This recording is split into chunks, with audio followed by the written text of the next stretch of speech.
Day 80, Tuesday, January 24th. Exodus 3.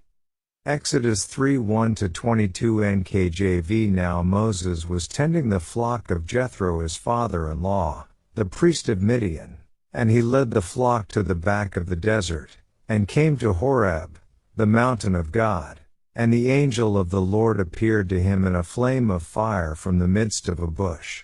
So he looked, and behold, the bush was burning with fire, but the bush was not consumed. Then Moses said, I will now turn aside and see this great sight, why the bush does not burn. So when the Lord saw that he turned aside to look, God called to him from the midst of the bush and said, Moses, Moses. And he said, Here I am. Then he said, Do not draw near this place. Take your sandals off your feet, for the place where you stand is holy ground. Moreover he said, I am the God of your father, the God of Abraham, the God of Isaac, and the God of Jacob. And Moses hid his face, for he was afraid to look upon God. And the Lord said, I have surely seen the oppression of my people who are in Egypt, and have heard their cry because of their taskmasters, for I know their sorrows. So I have come down to deliver them out of the hand of the Egyptians, and to bring them up from that land to a good and large land, to a land flowing with milk and honey, to the place of the Canaanites and the Hittites and the Amorites and the Perizzites and the Hivites and the Jebusites. Now therefore, behold, the cry of the children of Israel has come to me, and I have also seen the oppression with which the Egyptians oppress them. Come now, therefore, and I will send you to Pharaoh that you may bring my people, the children of Israel, out of Egypt. But Moses said to God, Who am I that I should go to Pharaoh, and that I should bring the children of Israel out of Egypt? So he said, I will certainly be with you, and this shall be a sign to you that I have sent you. When you have brought the people out of Egypt, you shall serve God on this mountain. Then Moses said to God, Indeed, when I come to the children of Israel and say to them, The God of your fathers has sent me to you, and they say to me, What is his name? What shall I say to them? And God said to Moses, I am who I am. And he said, Thus you shall say to the children of Israel, I am has sent me to you.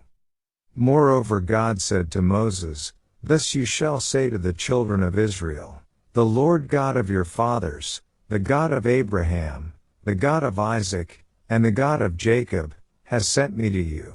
This is my name forever, and this is my memorial to all generations. Go and gather the elders of Israel together, and say to them, The Lord God of your fathers, the God of Abraham, of Isaac, and of Jacob, appeared to me, saying, I have surely visited you and seen what is done to you in Egypt. And I have said I will bring you up out of the affliction of Egypt to the land of the Canaanites and the Hittites and the Amorites and the Perizzites and the Hivites and the Jebusites, to a land flowing with milk and honey. Then they will heed your voice, and you shall come, you and the elders of Israel, to the king of Egypt, and you shall say to him, The Lord God of the Hebrews has met with us. And now, please, let us go 3 days' journey into the wilderness, that we may sacrifice to the Lord our God. But I am sure that the king of Egypt will not let you go, no, not even by a mighty hand. So I will stretch out my hand and strike Egypt with all my wonders which I will do in its midst, and after that he will let you go. And I will give this people favor in the sight of the Egyptians, and it shall be, when you go, that you shall not go empty-handed. But every woman shall ask of her neighbor, namely, of her who dwells near her house, articles of silver, articles of gold, and clothing, and you shall put them on your sons and on your daughters. So you shall plunder the Egyptians. Daily Deep Dive. Verse 1 Who is Jethro? I thought the father-in-law was Reuel? A couple possibilities exist. First, the term father-in-law is a verb, not a noun, and it means more generically to give away or to join an affinity. It can be used in the sense of a father-in-law, mother-in-law, brother-in-law, etc. Compare the same word in these other verses. Deut 27:23, mother-in-law, 1 Sam 18:22, son-in-law. So that piece alone doesn't tell us anything about Jethro's relationship status with Moses other than he is an in-law of some sort. We must have additional information here and everywhere else this word is used to determine the relationship. Adam Clarke's commentary states the following: it is very possible that Reuel was now dead, it being 40 years since Moses came to Midian, that Jethro was his son, and had succeeded him in his office of prince and priest of Midian, that Zipporah was the sister of Jethro, and that consequently the word Chothan should be translated brother-in-law in this place, as we learn from Gen_34-9, Deu_7-3, Jos_23:12, and other places, that it simply signifies to contract affinity by marriage. Demetrius, a non-Jewish writer, records in history that Jethro was the son of Reuel. Jewish historian Josephus records that Jethro and Reuel are the same person. Jethro means his excellence, Strong's, or his abundance, BDB. I've seen where some believe that Jethro could be a title, and not a proper name. I don't have a strong feeling one way or the other. Horeb is another name for Mount Sinai, BDB. Adam Clarke's commentary adds this: the mountain itself had two peaks. One was called Horeb, the other Sinai. Horeb was probably the primitive name of the mountain, which was afterwards called the mountain of God, because God appeared upon it to Moses, and Mount Sinai, from Sene, a bush, because it was in a bush or bramble, in a flame of fire, that this appearance was made.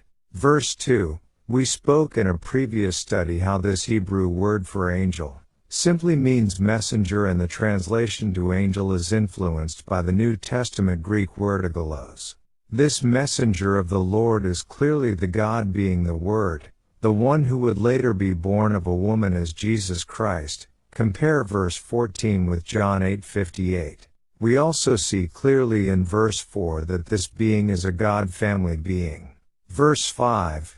When God makes something holy, separated from what is common/unholy, it must be treated with the respect. Treating something holy as common is a serious offense. Verse 8, remember, this has always been the plan. See Genesis 15, God's covenant with Abraham. Verse 12, after leaving Egypt, the people would return to Mount Sinai to serve God. Verse 14, I am. The Hebrew means to exist, to be, to come to pass, to become. Adam Clarke states, they seem intended to point out the eternity and self-existence of God. As mentioned above, Jesus Christ later used this name in John 8:58 to reveal that he existed before Abraham and existed as this being. They immediately took up stones to stone Jesus Christ to death because they believed him saying that to be blasphemous. For more information into the depth of this, you can read the following two articles: Jesus Christ before his human birth. Verse 18, it was a 3 days journey from the border Egypt to Mount Sinai, to this location that Moses was now at, by direct route. The Israelites would not end up going in the direct route. Verse 19, the word sure in the NKJV means to know. God already knew that Pharaoh would not let the Israelites go. Verse 21 and 22, God had promised Abraham in Genesis 15:14, and also the nation whom they serve I will judge. Afterward they shall come out with great possessions. God here told Moses the same beforehand, and we will see the fulfillment of this promise in Exodus 12:35-36. Now the children of Israel had done according to the word of Moses, and they had asked from the Egyptians articles of silver, articles of gold, and clothing. And the Lord had given the people favor in the sight of the Egyptians, so that they granted them what they requested. Thus they plundered the Egyptians. The UCG reading plan provides this high-level chapter overview.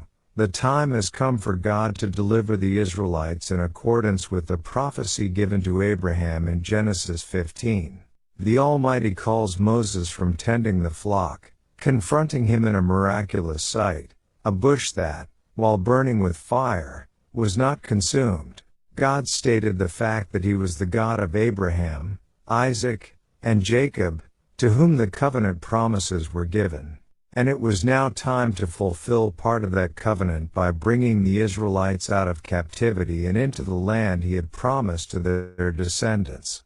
Sometimes we must be patient with the trials that beset us. God's promises are always certain. At times, however, it feels like an eternity when we are beset with trials.